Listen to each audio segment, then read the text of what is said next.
Que ta grâce vienne dans ma vie, comme la pluie dans le désert. Chers téléspectateurs, bienvenue dans Questions-Réponses, une nouvelle émission de l'Église, la Compassion, qui a pour but de répondre à toutes vos questions doctrinales afin d'affermir davantage votre foi dans le Seigneur, mais aussi d'avoir une meilleure compréhension des Écritures. Cette émission, nous allons la co-animer avec Mamie Odia Kabakele, que je salue. Bonsoir Gloria. Bonsoir. Et pour ce premier numéro, nous allons parler d'un thème, à savoir qui seront enlevés. Et pour répondre, le pasteur Marcelo Tounassi, pasteur principal de l'église de la Compassion, à qui nous disons bonsoir. Bonsoir Gloria. Pasteur, dites-nous d'emblée, que peut-on entendre par l'enlèvement? J'aimerais que nous puissions lire la parole, comme c'est une émission autour de la doctrine. Je prendrai le texte de 1 Thessaloniciens 4, verset 16 jusqu'au verset 17.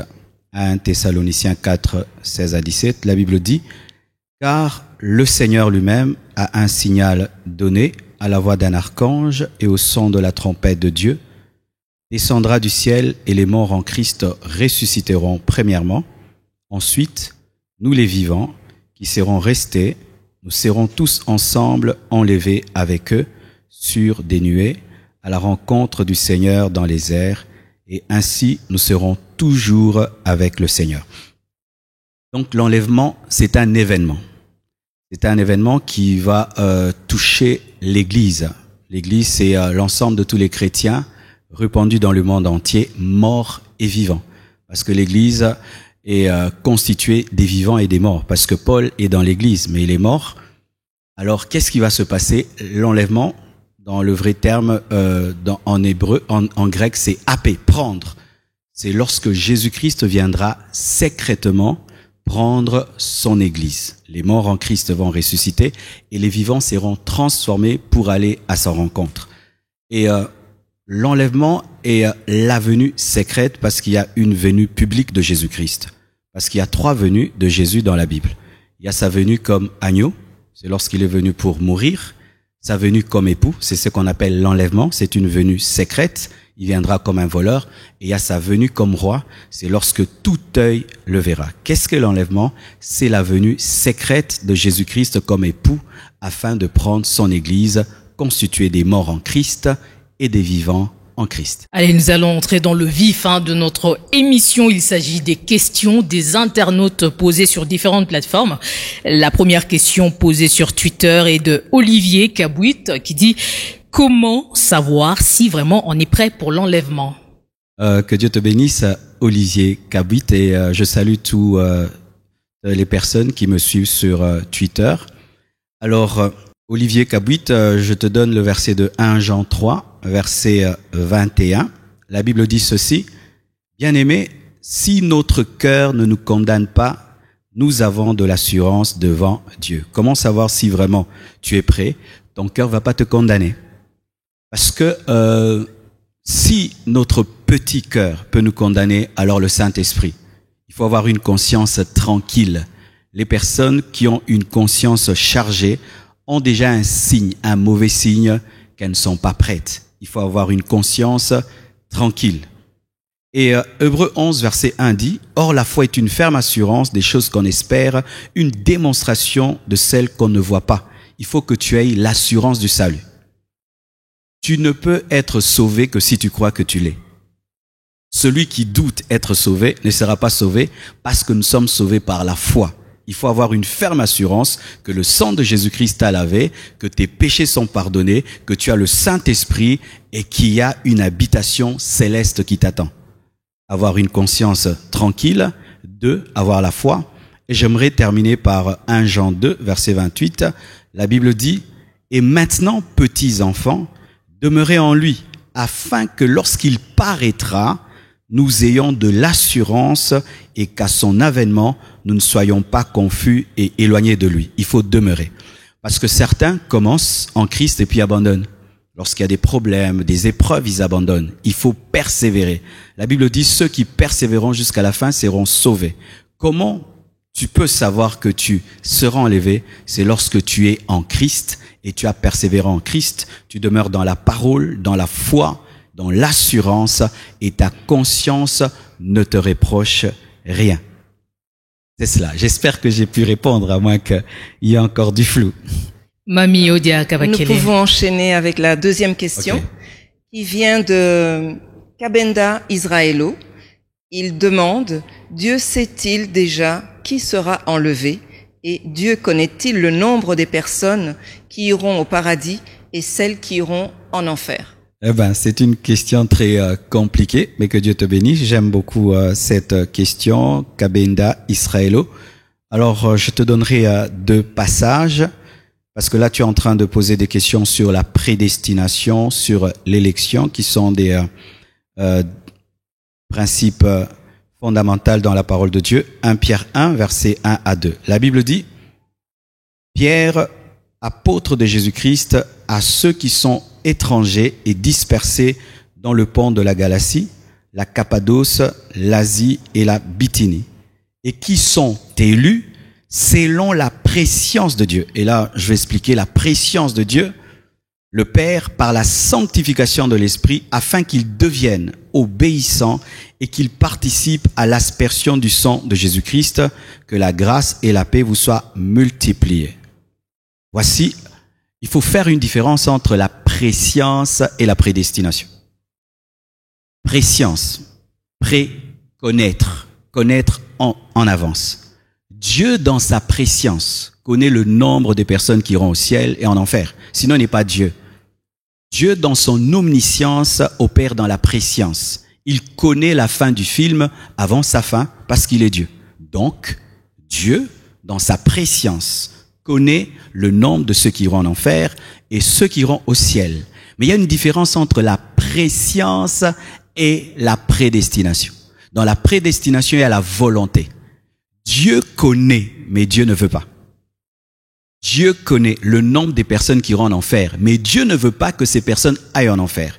Parce que dans ma préscience, je peux connaître comment un film prendra fin sans vouloir qu'il prenne fin ainsi. Parce que Dieu respecte la souveraineté de l'homme. Alors, il faut combiner la préscience avec la volonté de l'homme. Ainsi, nous devons ajouter ce verset. La Bible dit ceci. Dans 2 Pierre 3, verset 9. Le Seigneur ne tarde pas dans l'accomplissement de la promesse, comme quelques-uns le croient. Mais il use de patience envers vous, ne voulant pas qu'aucun périsse, mais voulant que tous arrivent à la repentance. C'est-à-dire que Dieu veut que tous les hommes soient sauvés, mais Dieu sait que tous les hommes ne seront pas sauvés. Nous allons Est-ce que vous comprenez ça? De toute façon... Parce que j'aimerais un peu insister, parce que ceux qui ne comprennent pas bien ce sujet disent que Dieu est méchant et qu'il a créé certains pour aller au ciel et d'autres en enfer. Non. Dieu connaît ceux qui croiront et Dieu connaît ceux qui ne croiront pas. Mais Dieu ne veut pas que certains aillent en enfer, mais ceux-ci voudront suivre le diable et Dieu n'aura pas le choix. Il ne peut amener au ciel des personnes qui ont refusé Jésus. Il connaît, mais il ne veut pas. Il veut que tous aillent au ciel et il ne veut pas que certains périssent, mais d'autres périront et il le sait. Donc, quelque part, l'Éternel donne la possibilité à d'autres de se repentir et de s'aligner. Oui. Voilà. Dieu veut que tous soient sauvés. Nous allons poursuivre avec Mel Yohan. Merci beaucoup d'être au service du monde. Il vous remercie, pasteur. Je voudrais savoir si les personnes dominées par le péché désirant ardemment s'en séparer auront-elles la grâce d'être enlevées puisque Dieu regarde au cœur. Oui, Dieu regarde au cœur, mais la Bible dit ceci dans Jacques 2, verset 17. Il en est ainsi de la foi. Si elle n'a pas les œuvres, elle est morte en elle-même. Mais quelqu'un dira, toi tu as la foi et moi j'ai les œuvres. Montre-moi ta foi sans les œuvres et moi je te montrerai la foi par mes œuvres. Tu crois qu'il y a un seul Dieu? Tu fais bien. Les démons le croient aussi et ils tremblent.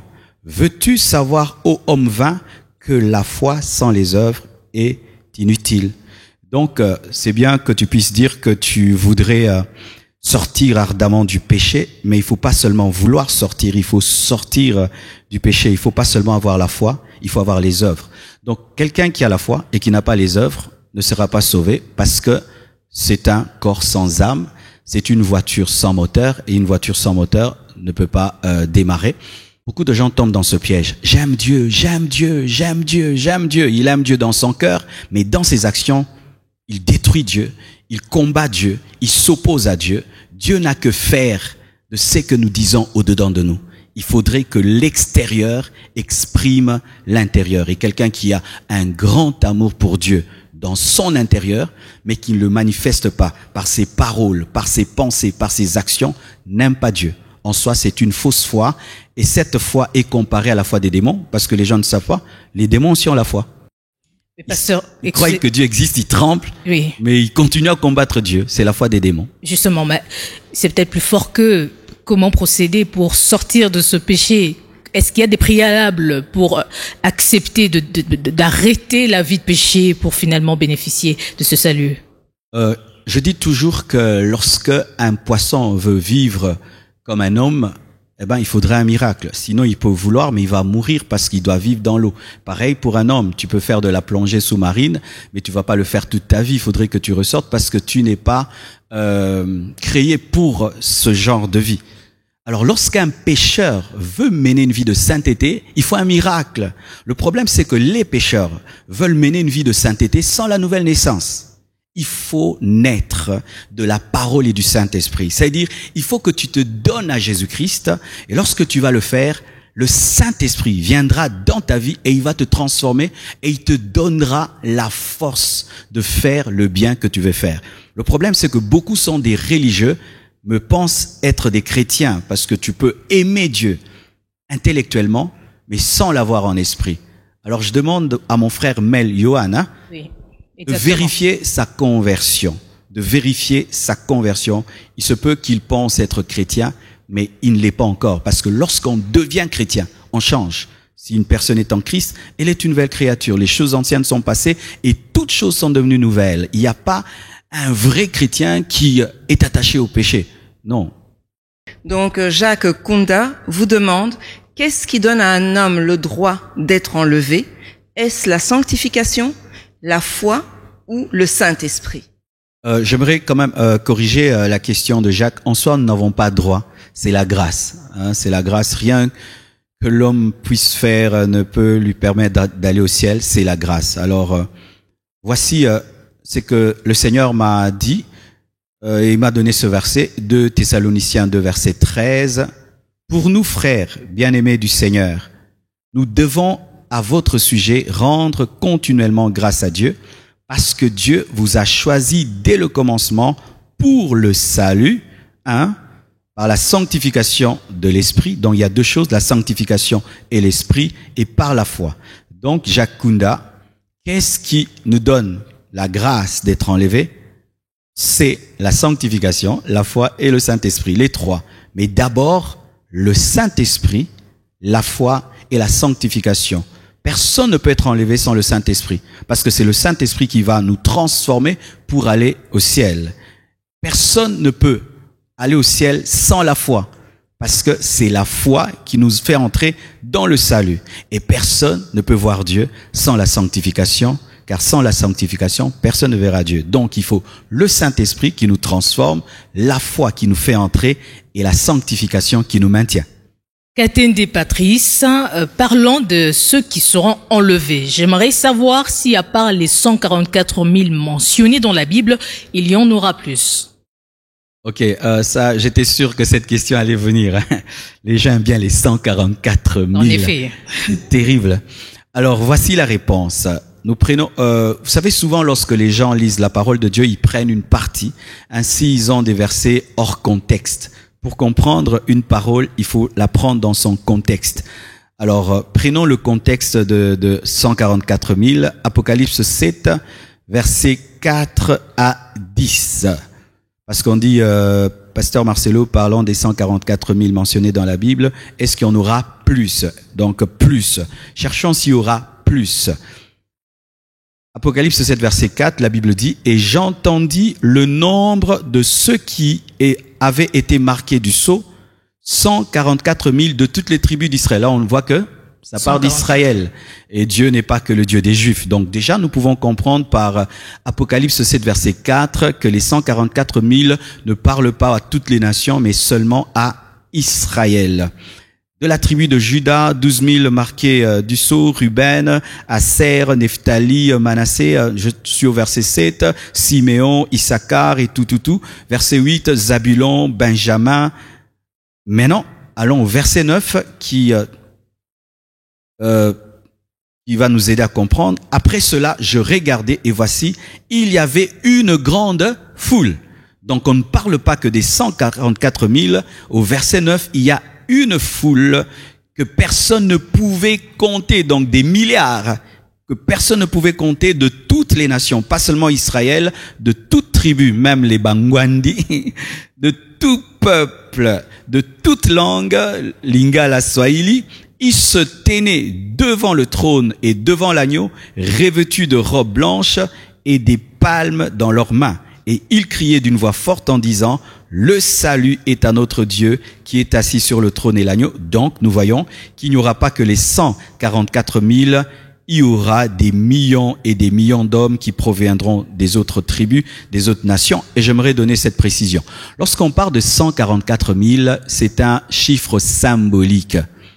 C'est un chiffre qui parle de l'humanité, parce que 144 000, c'est 12 fois 12, ça fait 144. Et dans 12 divisé par 2, ça fait 6. Et 6, c'est le chiffre de l'homme. C'est pour dire que la totalité d'Israël qui sera présente lors de la tribulation sera sauvée. Parce que pour ceux qui ne savent pas, j'aimerais vous donner ce verset. Lorsque Jésus-Christ reviendra à la montagne des Oliviers, tous les Juifs vivants vont croire. Pourquoi? Parce que les Juifs ont refusé de croire en Jésus parce qu'il n'est pas venu comme ils le voulaient. Ils attendaient un roi, c'est un charpentier qui est venu. Et là, il viendra comme un roi. Et ils vont se rendre compte que celui qu'ils ont percé était le roi. Et j'aimerais donner ce verset. Romains 11, verset 26, qui parle de la totalité d'Israël qui sera sauvé dans la tribulation. Romains 11, 26, la Bible dit, « Et ainsi tout Israël sera sauvé.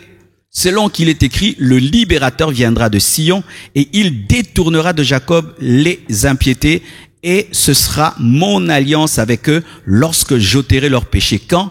Lorsqu'il reviendra à la bataille de l'Armageddon, les Juifs vont le voir et vont croire.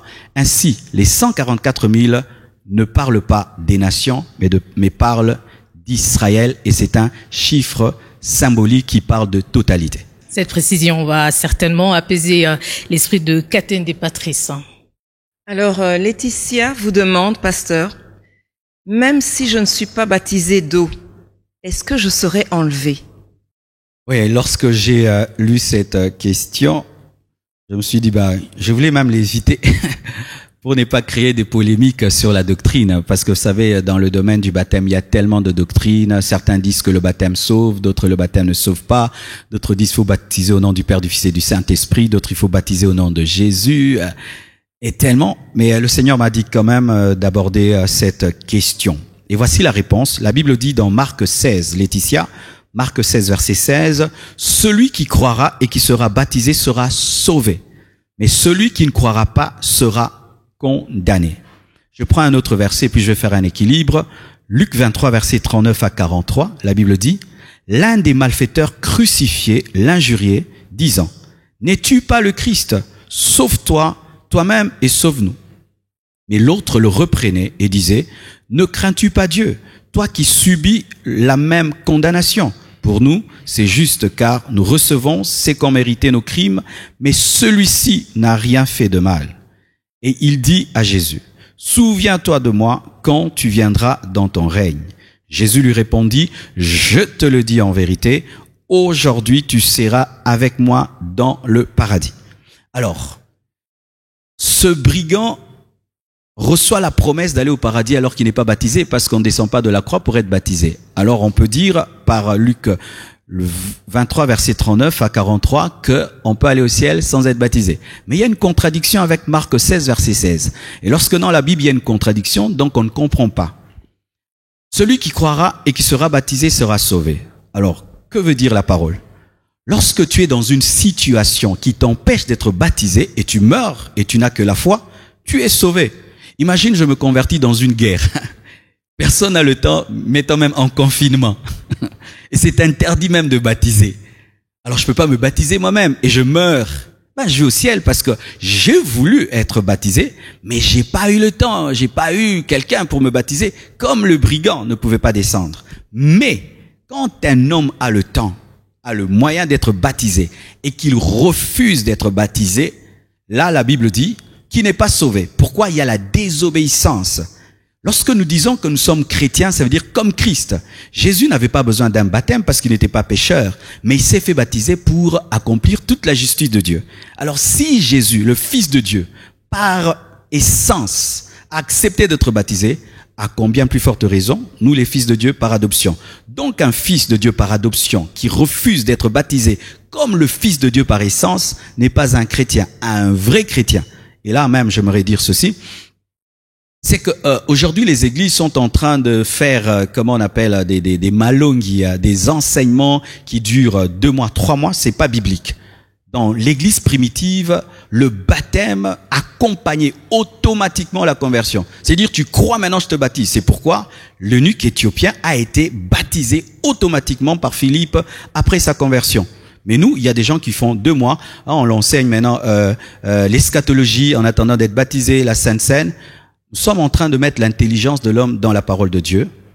Le même jour où un homme se convertit, il doit être baptisé, parce que s'il refuse le baptême après la foi, il a nié même la foi, parce que dans la foi, il y a aussi le baptême qui est une prestation de serment où tu dis au monde entier, je suis chrétien. Donc, quelqu'un qui refuse d'être baptisé d'eau après sa foi ne sera pas enlevé parce qu'il vit dans la désobéissance. Mais si il n'a pas eu le temps, quelqu'un pour le faire, il sera enlevé parce que ça ne dépend pas de lui. Nous allons prendre une question posée cette fois via Instagram. Il s'agit de Soro David. J'aimerais savoir si les chrétiens charnels seront enlevés aussi. Ok. Normalement, le terme chrétien charnel dans la parole n'existe pas vraiment parce qu'un chrétien spirituel, parce que chrétien c'est comme Christ. Mais c'est pour dire quand même qu'il y a des enfants de Dieu, bébés, népios, qui n'ont pas encore grandi et qui demeurent dans les œuvres charnelles. Galates 5, verset 19 à 21 nous dit ceci. Or, les œuvres de la chair sont manifestes. Ce sont l'impudicité, l'impureté, la dissolution, l'idolâtrie, la magie, les inimitiés, les querelles, les jalousies, les animosités, les disputes, les divisions, les sectes, l'envie, l'ivrognerie, les excès de table aussi, et les choses semblables. Je vous dis d'avance, comme je l'ai dit, que ceux qui commettent de telles choses n'hériteront point le royaume de Dieu. Ce sont les œuvres de la chair, et Paul dit que ceux qui commettent ces œuvres de la chair n'hériteront point le royaume des cieux, et donc l'enlèvement. Un chrétien charnel ne sera pas enlevé, il risque de voler les diamants qui sont au ciel, quoi, et nous créer des querelles. Et s'il est dans un processus, il est par exemple dans le processus d'arrêter l'impudicité alors qu'il est encore dans l'excès de table, il n'héritera pas aussi le royaume des cieux. C'est écrit. Vous savez, des fois, les chrétiens veulent corriger la parole de Dieu. Moi, j'aime dire ce que la Bible dit. Paul dit que si tu es dans les excès de table, tu n'hériteras pas le royaume des cieux. Je ne peux pas corriger la Bible, c'est écrit. Mais j'aimerais même dire ceci.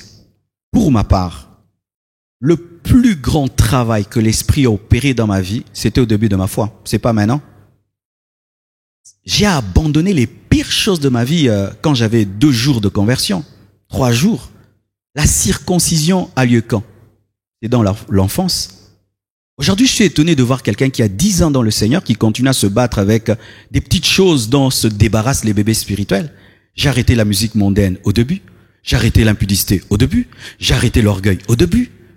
Quand vous voyez quelqu'un faire des années dans le Seigneur avec un défaut, c'est encore la preuve qu'il est charnel.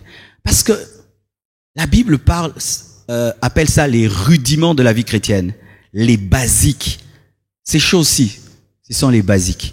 Quand quelqu'un vient à Christ, abandonner l'adultère. Mais le Saint-Esprit te dit que tu ne peux pas. Comment quelqu'un peut continuer dans l'adultère après 10 ans? Il dit, je suis bébé spirituel. Non, mais ça, c'est un nain spirituel. Ça, c'est vraiment un monstre spirituel. Ça, c'est pas un bébé, quoi. Alors, Kafuta Mulongo vous pose la question suivante. La Bible dit que malheur aux femmes qui seront enceintes ce jour-là, donc elles n'hériteront pas le royaume des cieux, où elles ne seront pas enlevées. Ça, c'est terrible, vraiment. Donc, si une femme a une grossesse, ça va tellement peser, quoi. Ok, Kafuta Mulongo. J'ai beaucoup aimé ta question. Voici le contexte de ce passage, comme je l'ai dit précédemment. Lorsque tu prends un verset sans prendre le contexte, tu vas pas le comprendre. Prenons la totalité de ce chapitre, pas la totalité, une partie quand même. Matthieu 24, versets 14 à 22. La Bible dit ceci. Cette bonne nouvelle du royaume sera prêchée dans le monde entier pour servir de témoignage à toutes les nations, alors viendra la fin. Lorsqu'on dit là, viendra la fin, ce n'est pas la fin du monde, c'est l'enlèvement. C'est l'enlèvement. C'est pourquoi lorsque vous verrez l'abomination de la désolation dont a parlé le prophète Daniel, Daniel est le Jean de l'Ancien Testament. Le livre de Daniel, c'est l'Apocalypse de l'Ancien Testament. Lorsque vous lisez Daniel et l'Apocalypse, vraiment, Daniel était très élevé dans la prophétie. Établi en lieu saint, que celui qui lit fasse attention. Alors que ceux qui seront en Judée fuient dans les montagnes. Il s'agit de l'Antichrist. Jésus-Christ parlait de l'Antichrist qui va s'établir dans le lieu saint et se déclarer Dieu. Donc on est dans la tribulation, parce qu'il faut qu'il y ait tribulation pour qu'il y ait l'Antichrist.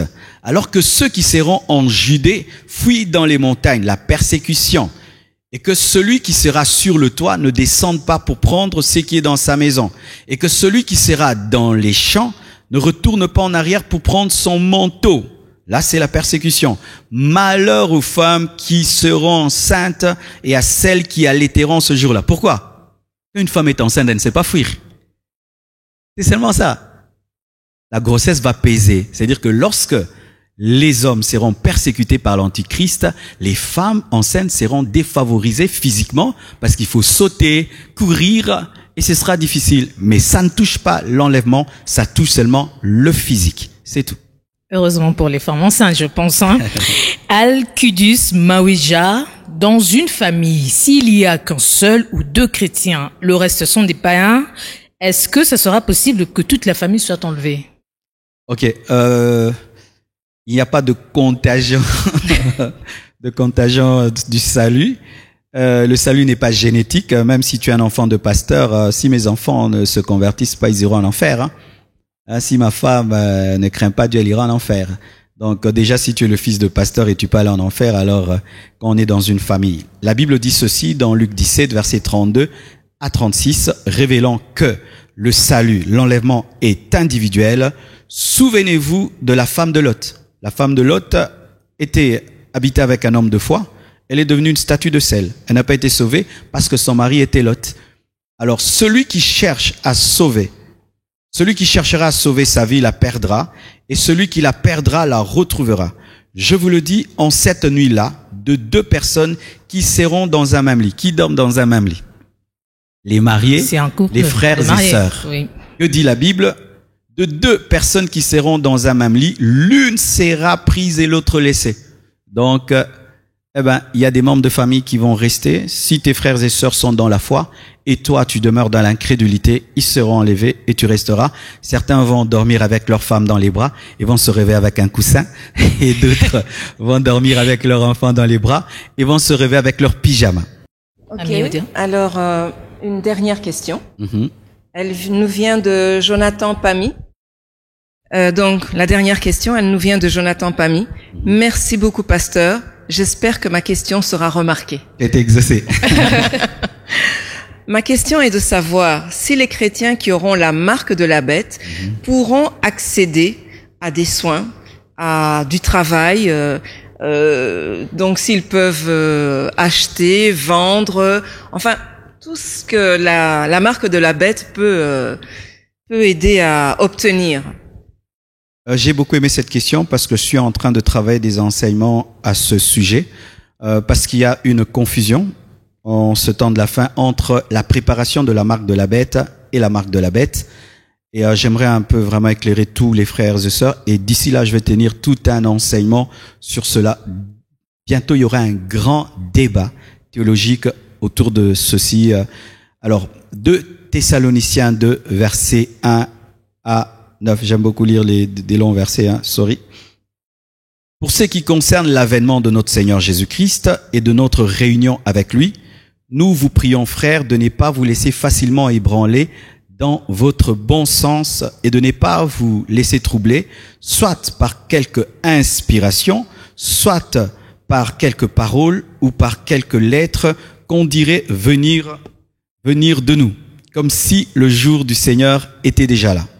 Que personne ne vous séduise d'aucune manière, car il faut que l'apostasie soit arrivée auparavant, et qu'on ait vu paraître l'homme du péché, l'Antichrist, le fils de la perdition, la bête, l'adversaire qui s'élève au-dessus de tout ce qu'on appelle Dieu ou de ce qu'on adore, jusqu'à s'asseoir dans le temple de Dieu, se proclamant lui-même Dieu. Ne vous souvenez-vous pas que je vous disais ces choses lorsque j'étais encore chez vous? Et maintenant, vous savez ce qui le retient, afin qu'il ne paraisse qu'en son temps. Car le mystère de l'iniquité agit déjà, il faut seulement que celui qui le retient encore ait disparu, et alors paraîtra l'impie que le Seigneur Jésus détruira par le souffle de sa bouche, et qu'il anéantira par l'éclat de son avènement. L'apparition de cet impie se fera par la puissance de Satan, avec toutes sortes de miracles, de signes et des prodiges mensongers, et avec les séductions de l'iniquité, la marque de la bête, pour ceux qui périssent, parce qu'ils n'ont pas reçu l'amour de la vérité pour être sauvés. Alors, qu'est-ce que Paul veut nous dire? Paul nous dit ceci, que l'Antichrist ne peut paraître tant que l'Église est là. Il faut d'abord que l'Église soit enlevée pour que l'Antichrist vienne. Et l'Antichrist viendra et ensuite viendra sa marque.